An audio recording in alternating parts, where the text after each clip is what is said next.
For most of human history, one of the deadliest diseases on Earth was blamed on something in the evening air. Not a parasite. Not an insect.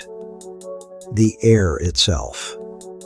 The word we still use for the disease says so directly, malaria, from the Italian mala aria, bad air. For 2,000 years, that was the explanation. Hippocrates wrote that people who lived near marshes and standing water developed fevers and swollen spleens, and generations of physicians after him agreed.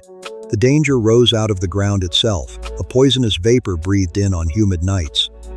Around Rome, it was the vast, low-lying Pontine Marshes that people feared most. Travelers were warned not to sleep with a window facing the swamp, especially in late summer, when the bad air was thought to be at its worst. This was not a belief that quietly faded with the arrival of modern science. As late as the early 1900s, American officials planning the Panama Canal still leaned on it. When the case was made that mosquitoes, not the air, were spreading the tropical fevers killing their workforce, the response was to dismiss it. Everyone already knew, they said, that the real danger was miasma rising from the soil. None of this makes the people who believed it foolish. The pattern they were tracking was completely real. Live near a marsh and you got sick more often. Drain the marsh or move away from it, and the sickness eased. In 1819, malaria killed more than 1,000 workers digging the Erie Canal through the warm months. And then, almost eerily, the deaths stopped when winter came and the swamp froze solid. What nobody could see yet was that every one of those observations had a second correct explanation sitting right behind the wrong one. Marshes are where standing water collects, and standing water is where mosquitoes breed. Mosquitoes are most active after dark, which is exactly when the evening air was blamed. Drain the marsh and you don't clear the air, you destroy the nursery. The wrong theory and the right one predicted almost identical results, which is precisely why the wrong one survived for 2,000 years. A handful of ancient writers came startlingly close to the truth without ever being able to prove it. The Roman scholar Varro warned, in the 1st century before the Common Era, that swamps bred creatures too small to see, which could enter the body and cause illness. An ancient Indian medical text, the Sushruta Samhita, linked certain fevers directly to insect bites. Both were guesses. Neither could be tested. And so, for 2 more millennia, the air kept getting the blame. The disease shaped entire societies. Around Rome, the fevers were common enough to earn their own nickname, Roman fever, and the Italian Red Cross once estimated that 4 out of every 5 people who spent a single night in the Pontine Marshes during fever season came away infected. Italy would not be declared free of the disease until 1970. Malaria also crossed oceans, riding in the bodies of the people who crossed them. European settlers carried one form of the parasite to North America. The transatlantic slave trade carried a second, more dangerous form in the bodies of enslaved Africans. By the time of the U.S. Census of 1890, malaria accounted for roughly 2.1% of deaths recorded nationwide, and in Arkansas alone, for 10.6%. An early, isolated exception to the bad air consensus appeared more than 150 years before the truth was actually proven. In 1717, the Italian physician Giovanni Battista published a treatise arguing that Roman marshes should be drained, and quietly suggested that mosquitoes might have something to do with the fevers. He had no way to prove it. The idea went nowhere. The real unraveling took 20 years, and it took a team. It began in 1880 in a French military hospital in Constantine, Algeria. On the morning of November 6th, an army physician named Alphonse Laveran examined a blood sample from a malaria patient under his microscope and saw something moving, thin, whip-like filaments threading between the red blood cells. Laveran concluded that malaria was caused by a living parasite, the first time any protozoan had been shown to cause a human disease. Much of the medical establishment, expecting a bacterium, did not believe him.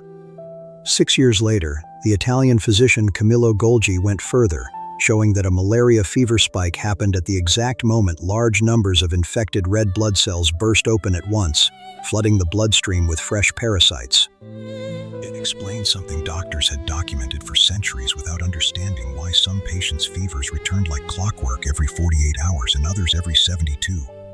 What remained unproven was how the parasite got from one person to the next. In 1897, working in India, the British physician Ronald Ross found the parasite developing inside the gut of a mosquito that had fed on an infected patient. The following year, using bird malaria as his model, he mapped out its full journey through the insect. It was extraordinary work, but Ross had shown transmission in birds, not in people. The proof for humans came from Italy on November 1st, 1898. Giovanni Battista Grassi, working with Amico Bignami and Giuseppe Bastianelli, deliberately infected a healthy volunteer using mosquitoes of one specific species, Anopheles claviger, that had fed on malaria patients. Then Grassi took the idea out of the laboratory entirely. Over 1899 and 1900, near the ancient ruins of Paestum, his team fitted an entire malarious village with metal screens over every door, window, and chimney. Through an entire fever season, the screened household stayed healthy. Their unscreened neighbors, breathing the identical air, did not. Ross alone received the 1902 Nobel Prize. The Italian team felt their work, direct proof in humans, confirmed at village scale, deserved equal recognition, and the argument between the two camps has never fully settled. The honest version of the story has no single hero. It has a Frenchman who found the parasite, an Italian who explained the fever, a Briton who tracked it into a mosquito, and a team of Italians who proved, beyond doubt, that the mosquito was the whole answer. Here is what that mosquito actually does. When an infected female Anopheles bites, she injects thread-like parasites called sporozoites into the skin. Within minutes, they travel to the liver, slip inside liver cells, and spend 1 to 2 weeks multiplying there in complete silence. The infected person feels nothing at all. In 2 of the parasite species that infect humans, some of these liver-stage parasites don't finish the job right away. They go dormant, sometimes for months or years, before waking up and starting the cycle over, which is why malaria can resurface in someone long after they've left the place where they caught it. Eventually, the infected liver cells rupture, releasing thousands of a new form called morozoites into the bloodstream. Each one invades a red blood cell and begins multiplying again. And then, on a fixed schedule, roughly every 48 or 72 hours, depending on the species, enormous numbers of infected red blood cells burst open in unison, flooding the blood with fresh parasites and cellular debris. That synchronized rupture is what triggers the fever. Violent chills, a spike in temperature, then drenching sweat. It is the exact rhythm the ancient physicians recorded, centuries before anyone knew what was causing it. In its most dangerous form, Plasmodium falciparum, the infected red blood cells develop sticky proteins on their surface that make them cling to the walls of small blood vessels instead of flowing freely. When that happens inside the brain, it can trigger cerebral malaria, one of the disease's deadliest complications. Once the true cause was understood, the response to malaria changed completely, from praying the air would clear to systematically hunting the mosquito. Nowhere mattered more than Panama. France's attempt to build a canal in the 1880s collapsed, in part because malaria and yellow fever killed more than 20,000 workers.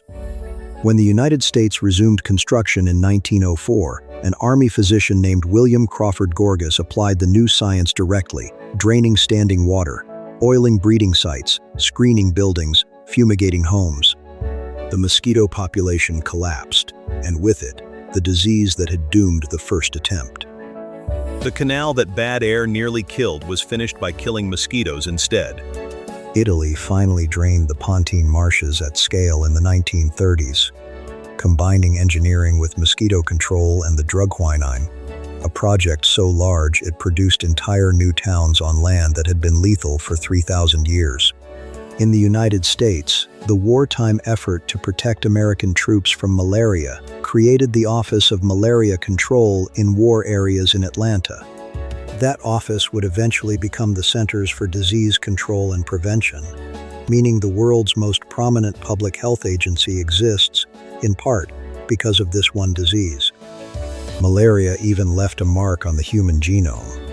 In regions where the disease was present year-round, especially in sub-Saharan Africa, evolution favored anything that blunted its worst effects.